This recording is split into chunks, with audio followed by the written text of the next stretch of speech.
maunya customer tuh apa sih. Itu penting maunya, karena dari maunya mereka kita bisa gali lagi. Oh, dia maunya begini, dia nyamannya begini, dia maunya di-treat seperti ini, bukan suka-sukanya kita aja.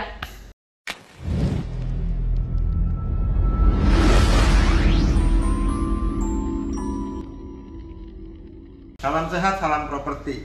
Ini gua hari ini nih, tanggal 1 Oktober nih, ada acara dari Century 21 untuk reward marketing dan kantor yang pencapaian di bulan April sampai Agustus ya di Ciputa Outpreneur.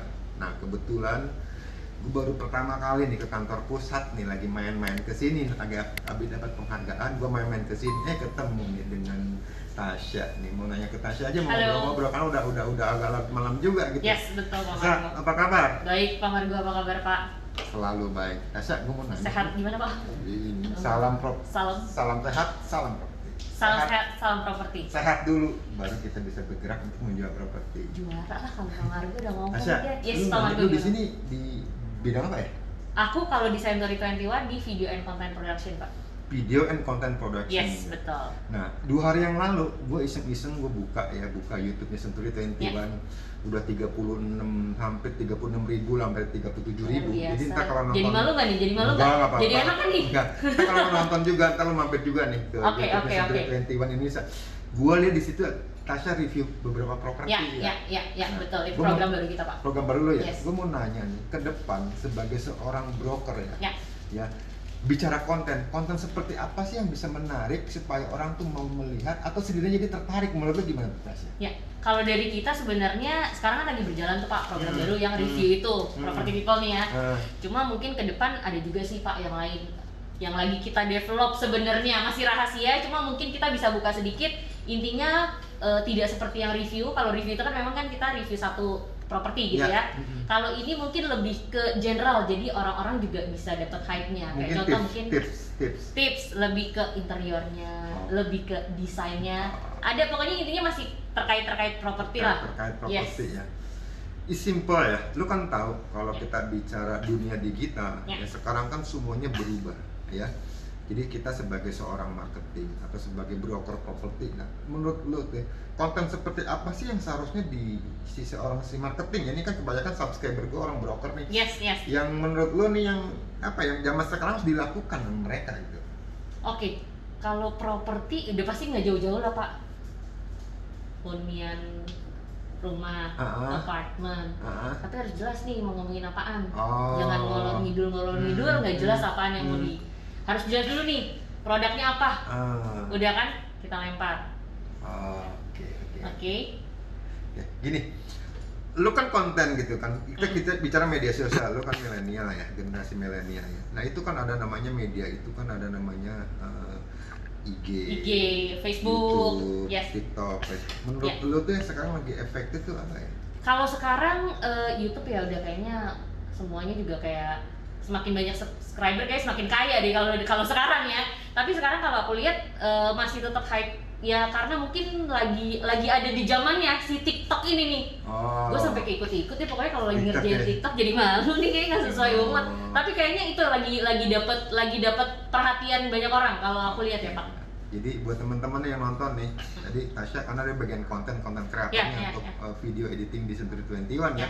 Dia melihat juga seperti apa. Jadi dia bilang, lu lapisi semua media sosial, tapi sekarang lagi hype-nya itu, lagi OP-nya itu di TikTok. Di TikTok, ya betul. Karena gue lihat juga si yang kemarin ada, lu denger lah ya, kenapa sih Instagram ngeluarin reel ya?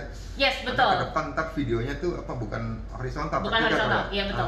Jadi TikTok itu merupakan satu market yang sangat gede juga ya. Yes, betul. Akhirnya diikuti oleh si IG ini Pak, sebenarnya si Instagram ini yang mereka akhirnya buka si produk barunya ini, si Reels ini nih. Ya sebenarnya karena ngikutin si TikTok ini kalau dilihat kan. Oke, gue bicara itulah nah. Gue tuh jujur aja, gue kesasar kesini diajak sama teman gue Linda sebenarnya nih. Ya, Pak Margo, mau lihat nggak kantor baru Century 21? Ya, gue datang ke sini dulu kan masih ada di lantai 9 ya. Iya, lantai 9 gue tahu. Nempel kita. Nempel gue tahu tuh, gue datang ke sini. Gila ini konsepnya sedikit kameraan dari sini kan. Gila ya. Cakep. Udah bener-bener milenial banget. Ini bukan kayak di kantor, di kafe gua. Aduh nggak mau Natasha nih, anak milenial juga ini buat penghargaannya. Ya. Jadi satu hal ya buat temen-temen ya. Sekarang kan konsep kantor itu apalagi ada namanya WFH, WFO ya. Jadi konsep kantor itu bikin homey, bikin orang nyaman. Betul nggak Tasha? Bener banget Pak, bener. Nah, penting untuk menunjang mood kita juga kalau mau kerja. Kalau Oke. lihat kiri kanan berantakan kayaknya, Oke. aduh gimana ya? Gue bicara mood nih. Mood seperti apa yang seharusnya dilakukan oleh seorang broker yang sukses menurut lo nih? Tipnya lah setidaknya lo yang lu melihat kali-kali ada Jadi malu gue kalau ditanyain sama Margo, padahal dewanya dia nih properti people. Tapi kalau menurut aku ya, apalagi belajar dari yang tadi tuh sesinya Pak Robi, tadi kan kita ikut dari podcast. Banyak juga nih orang-orangnya Pak Margo yang dapat luar biasa. Amin, Kak. thank you. Cuma kalau tadi aku belajar juga ya, intinya kita bukan maunya kita. Jadi sales itu ya gampang-gampang susah ya Pak, sales marketing. Tapi intinya kita harus dengar maunya customer itu apa sih. Itu penting maunya. Karena dari maunya mereka kita bisa gali lagi. Oh, dia maunya begini, dia nyamannya begini, dia maunya di-treat seperti ini, bukan suka-sukanya kita aja. Jadi gua kasih kunci dikit ya. Mulut lu satu, telinga lu dua. Cakep, lu banyak sesuai kalau itu. mendengar, Ya. baru lu bicara. Betul. Setelah lu tahu kebutuhan dia apa, lu delivery apa yang dia mau. Ya. Ntar kedepannya lu pasti menjadi seorang properti atau marketing properti yang sukses Contoh, gitu kan. ini udah jadi contoh nih, udah. Enggak, gua Udah. lagi main-main ke sini. Udah ada contoh nih. Gua happy ini nih bisa main ke Jadi sini. malu gua nggak di interview begini. Nih, gua bukan Dia interview lagi. ya, gua mau ngobrol-ngobrol aja ya. Karena gua bicara konten, karena jujur Oke, aja gua juga lagi nyari konten di sini Ya, gitu ya, kan. ya. Gua lihat seperti 21, jadi intinya buat temen-temen nih, ya. Gua minta ke lu ada pesan terakhir nih. Soal apa nih Pak? Konten? Soal bukan konten, soal ini. Menurut lu ya, industri kreatif seperti apa seharusnya? Lu kan di konten, berarti kreatif. Menurut lu gimana? Pandangan lu? Kalau kreatif sekarang ya udah pasti dunia digital tuh lagi dapat tempat yang paling besar lah, ya kan Pak? Online tuh udah dapat tempat yang paling besar lah, udah pasti dibanding offline. Apa tuh majalah yang kita buka-buka, aduh nggak ada koran, aduh udah nggak ada, semuanya udah digital. Kita dapat info, kita mau update sesuatu by digital. Jadi ya pinter-pinternya kita untuk satu mengeksplor juga lagi ada apa yang happening. Kemudian kita buangnya dengan cara yang lucu, enak dilihat, gampang dicerna. Ini penting nih, gampang dicerna ya.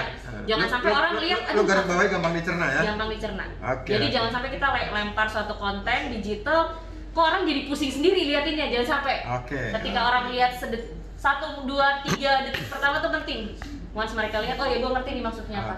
Pesan yang mau disampaikan, tersampaikan, orang ngerti mau. Jadi pesan yang mau disampaikan tersampaikan. Yes. Itu digaris bawahi. Jadi orang ngerti maunya. Apa lu yang mau, gua Apa pasti yang akan kita delivery. komunikasikan. Apa yang kita komunikasikan. Tasha, thank you ya. Ya, teman-teman thank you. Yang Luar paling biasa. penting tadi Tasha ngomong, gua lihat tuh konten ya. Konten Ya. itu ya, kalau gua bicara lu sebagai seorang broker properti, lu harus kreatif, inovatif gitu loh. Menciptakan sesuatu yang tadinya nggak tahu jadi tahu, yang sesuatu yang nggak mau jadi mau, dan satu hal lagi, lu harus banyak mendengar daripada berbicara. Ya. Kalau lu tahu kebutuhannya dia, lu analogi lu sebagai seorang dokter, nggak mungkin lu datang langsung kasih obat, lu tanya dulu dong sakitnya apa, lu bisa diagnosa. Kalau lu pintar mendiagnosa, lu tahu apa yang dia mau, lu delivery apa yang dia inginkan, lu akan menjadi seorang marketing yang hebat. Sama juga di industri digital juga, lu harus kreatif, inovatif, luar biasa. bisa seperti itu. Ya, thank you Tasha. Marga, thank you, sama juga hari ini Sama-sama, Pak. thank you. Sampai jumpa.